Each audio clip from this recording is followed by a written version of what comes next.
அலைக்கும் வரஹ்மத்துல்லாஹி வபரகாத்துஹு.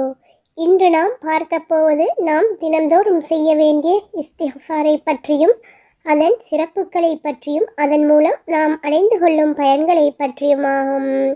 இஸ்திஃபார் நாம் ஒவ்வொருவரும் ஒவ்வொரு நாளும் செய்ய வேண்டும். இது நாம் அனைவருமே செய்ய வேண்டும்.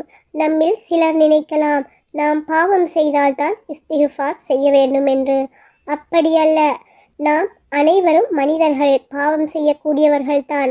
நாம் அறிந்தோ அறியாமலோ நம்முடைய பார்வையாலோ கேள்வியாலோ மனதாலோ ஏதோ ஒரு சந்தர்ப்பத்தில் பாவங்கள் நிகழ்ந்து கொண்டே இருக்கும்.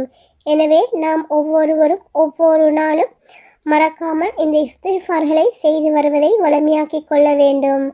அது மட்டுமின்றி நாம் இஸ்திஃபார் செய்வதன் மூலம் எங்களுடைய பாவங்களுக்கு மன்னிப்பை பெற்றுக்கொள்ளும் அதே வேளை எம்முடைய வாழ்வில் உள்ள பிரச்சனைகள், கவலைகள், கஷ்டங்கள் அனைத்தையும் அல்லாஹ் அந்த இஸ்திஃபார்களின் மூலம் போக்கி வைப்பான். நபிகள் நாயகம் ஸல்லல்லாஹு அலைஹி வஸல்லம் அவர்களும் அதிகம் இஸ்திஃபார் செய்யக்கூடியவர்களாக இருந்தார்கள்.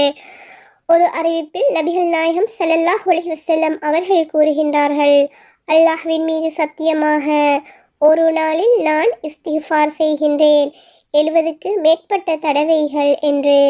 இது புகாரி எனும் ஹதீஸ் கிரந்தத்தில் 6307வது ஹதீஸாக பதிவு செய்யப்பட்டுள்ளது. இன்னொரு ஹதீஸில் நான் ஒரு நாளில் 100 விடுத்தம் இஸ்திஃபார் செய்கின்றேன் என நபிகள் நாயகம் ஸல்லல்லாஹு அலைஹி வஸல்லம் அவர்கள் கூறியுள்ளார்கள். இது முஸ்லிம் எனும் ஹதீஸ் கிரந்தத்தில் 2702வது ஹதீஸாக பதிவு செய்யப்பட்டுள்ளது. மேலும் இப்னு உமர் ரலியல்லாஹு அன்ஹு அவர்கள் அறிவிக்கின்றார்கள், நபிகள் நாயகம் ஸல்லல்லாஹு அலைஹி வஸல்லம் அவர்கள் ஒரு சபையில் இருந்தால் அவர்கள் அந்த சபையில் 100 விடுத்தம் ரப்பி ஃபிர்லி வஅத்தூபு அலைய இன்னக அன்த தவ்வாபுர் ரஹீம் என ஓதுவதை நாங்கள் எண்ணுமோம் என்று. அபூதாவுதில் 1516வது ஹதீஸாக பதிவு செய்யப்பட்டுள்ளது. இதன் பொருள் என்னவென்றால், யா அல்லாஹ், என்னை மன்னித்து எனக்கு பாவ மன்னிப்பை வழங்கிவிடு. நிச்சயமாக நீயே பாவங்களை மன்னிக்க கூடியவனாகவும் கருணை காட்டக்கூடியவனாகவும் இருக்கின்றாய் என்பதாகும்.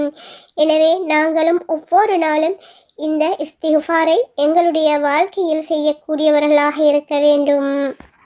நபிகள் நாயகம் ஸல்லல்லாஹு அலைஹி வஸல்லம் அவர்கள் 70 தடவைகள் ஒரு நாளைக்கு இஸ்திஃபார் செய்திருக்கின்றார்கள் என ஒரு அறிவிப்பில் வந்துள்ளது.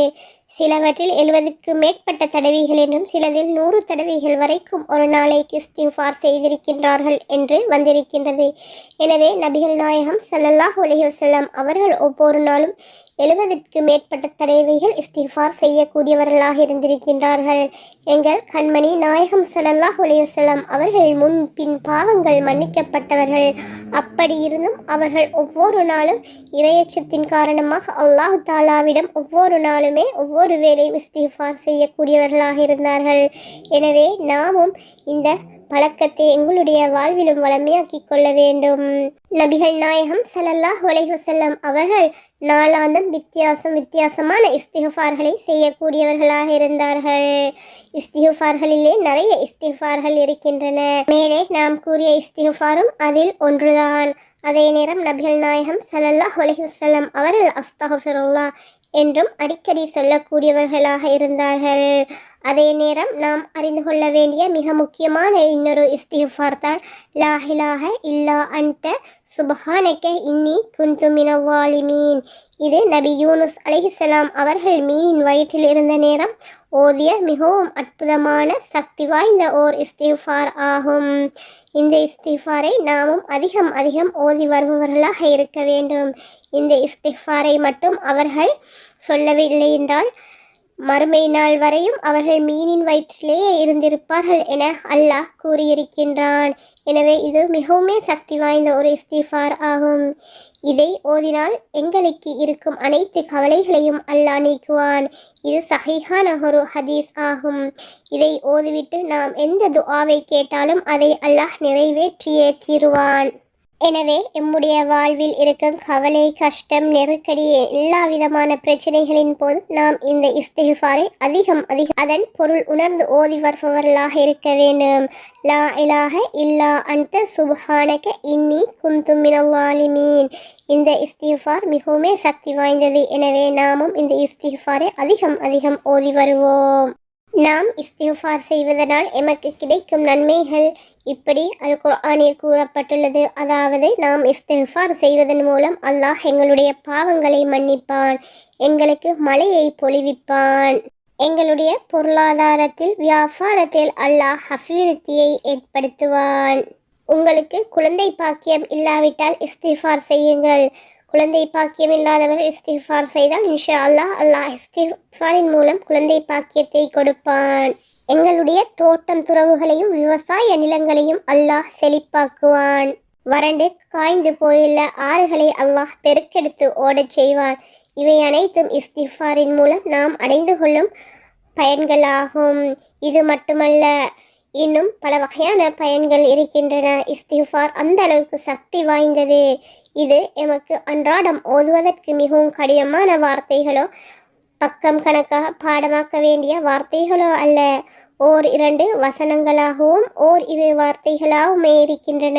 எனவே நாம் அனைத்து விதமான இஸ்திஃபார்களையும் தேடி அதனை மனப்பாடம் செய்து அதன் பொருளுணர்ந்து ஓதி வருவதை எங்களுடைய வாழ்வில் வளமையாக்கிக் கொள்வோம். இதன் மூலம் அல்லாஹ் எங்களுடைய பாவங்களை மன்னிப்பான், பொருளாதாரத்தில் பரக்கத்தை ஏற்படுத்துவான், குழந்தை பாக்கியத்தை தருவான், வறட்சியை நீக்கி மழையை பொழிய செய்வான், எங்கள் தோட்டம் துறவுகளை செழிப்பாக்குவான், எங்கள் குடும்பங்கள் சந்தோஷத்தை மகிழ்ச்சியையும் ஏற்படுத்துவான். நாம் என்ன தேவைக்காக அல்லாஹ்விடம் என்ன நாட்டத்துக்காக இஸ்திஃபார் செய்கின்றோமோ அந்த தேவைகளை நாட்டங்களை அல்லாஹ் ஹைராக்கி தருவான். லா இலாஹ இல்லா அன்த சுப்ஹானக இன்னி குன்து மினல் ஸாலிமீன் என்ற இஸ்திஃபாரை ஓதிவிட்டு நாம் துஆ செய்தால் அந்த துஆவை அல்லாஹ் நிறைவேற்றுவான் என கூறப்பட்டுள்ளது. எனவே நாமும் எங்களுக்கு ஏதாவது தேவைகள் இருந்தால் நாங்கள் அந்த இஸ்திஃபாரை அதிகம் பொருளுணர்ந்து செய்து அல்லாஹ்விடம் கையேந்தி எங்களுடைய தேவைகளை கேட்டால் இன்ஷா அல்லாஹ் எங்களுடைய தேவைகளை நிறைவேற்றி வைப்பான். நாங்களும் ஒவ்வொரு நாளும் அனுதினமும் இஸ்திஃபார் செய்யக்கூடியவர்களாக எங்களுடைய நாவுகளை பழக்கப்படுத்திக் கொள்வோம். அஸ்ஸலாமு அலைக்கும் வரஹ்மத்துல்லாஹி வபரகாத்துஹு.